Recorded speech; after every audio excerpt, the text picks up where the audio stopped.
Bonjour, bonjour, me revoilà. Donc me revoilà pour la deuxième partie du Qigong.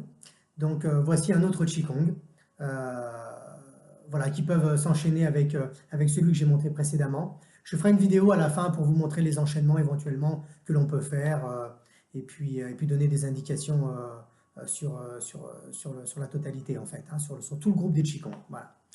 Le deuxième Qigong que je propose, ça va être pour les reins et la vessie. Voilà. Alors il faut savoir que l'émotion en énergétique chinoise qui est reliée à la vessie et aux reins, c'est la peur. Donc si vous vous sentez dans la peur ces temps-ci, si vous avez peur d'avancer, peur de faire des choses, eh bien ça peut être un Qigong intéressant pour vous. Voilà, d'autant plus que les méridiens des reins arrivent sous les pieds, ils sont vraiment en contact avec la terre. Et le méridien de la vessie arrive sur chaque petit orteil, le petit quinquin des orteils en bas, voilà, qu'on se cogne des fois, hein, qui fait bien mal. Voilà, bah c'est celui-ci. Donc vraiment, ces méridiens sont importants parce que la vessie, ça parcourt vraiment tout le dos. Le méridien de la vessie prépare tout le dos et puis arrive devant pour terminer ici devant. Donc c'est vraiment un méridien qui est important et qui prend beaucoup de place dans le corps. Ce n'est pas le plus long, mais voilà, il part vraiment en deux branches de chaque côté de la colonne vertébrale, donc il est vraiment important. Ça fait deux autoroutes, hein, qui passent autour. Voilà. La peur est évidemment un blocage important dans la vie de tous, puisque souvent on aimerait faire des choses et on ne le fait pas à cause de cette peur. Donc il est vraiment intéressant d'aller voir cette peur et ces Qigong-là peuvent inviter justement à relâcher le corps et nous inviter à prendre conscience éventuellement de certaines peurs ou tout simplement relâcher, détendre, voilà, lâcher prise avec ses peurs et puis laisser parler son cœur. Donc je vous le montre, toujours debout ou assis, de préférence debout. Donc mes mains descendent à hauteur du nombril. Voilà, si vous allez toucher votre nombril, hein, pour être sûr d'être vraiment en face, parce que si vous êtes un peu trop haut, vous ne serez plus dans le même foyer, hein. Le corps est divisé en trois foyers, supérieur, médian et inférieur. Et du coup, on peut, bon, c'est pas grave, hein, si vous vous trompez de foyer, ça va pas vous faire tomber les cheveux. C'est pas à cause de ça que j'en ai plus. Mais voilà, le mieux c'est d'être placé pour que le Qigong soit plus efficace et soit vraiment dans la bonne zone. Donc du coup, je mets le doigt dans mon nombril et du coup, j'avance mes mains à cette hauteur-là. Toujours pareil, je vous montre de profil, on n'est pas collé. Des fois, les défauts, quand j'enseignais ces Qigong-là, les gens étaient proches d'eux, ou alors ils voulaient aller trop loin. Et là, on perd les épaules, c'est comme si on avançait. Donc comme les épaules doivent rester placées, le mieux c'est simplement d'allonger les mains, et voilà, de laisser à mi-chemin. Voilà, les coudes sont légèrement pliés. Voilà. Les mains regardent les reins. Voilà, cette sensation de main regarde les reins.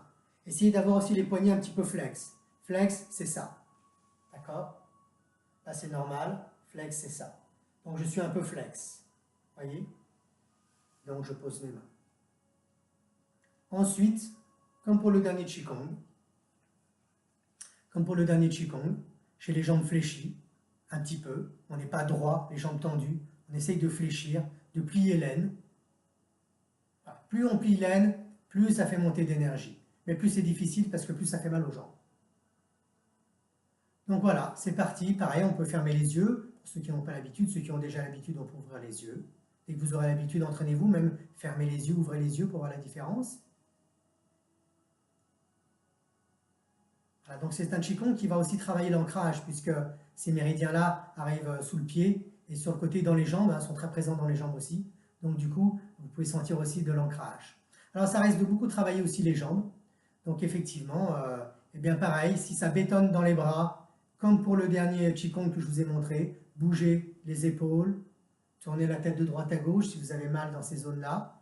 Les jambes, on peut aller un petit peu à droite pour soulager, un petit peu à gauche pour soulager la jambe droite si jamais ça bétonne, si ça fait mal. Et puis relâchez. Sentir l'énergie, laisser descendre.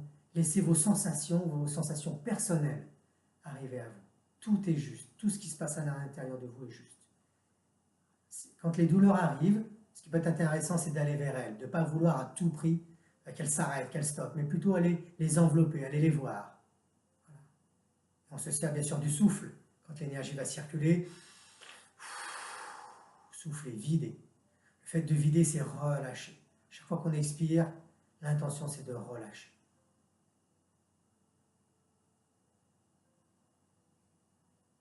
Voilà.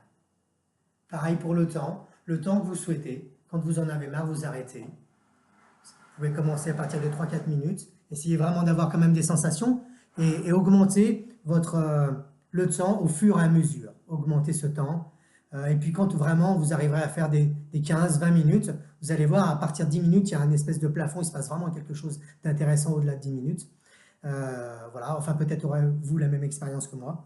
Et puis après, si jamais vous tenez vraiment longtemps, commencez à plier encore plus les jambes. Vous allez voir que vous allez tenir moins longtemps parce que du coup l'énergie va monter vraiment en masse à l'intérieur du corps, dans les jambes et venir comme ça jusqu'au cœur et hop, monter peut-être éventuellement jusqu'à la tête.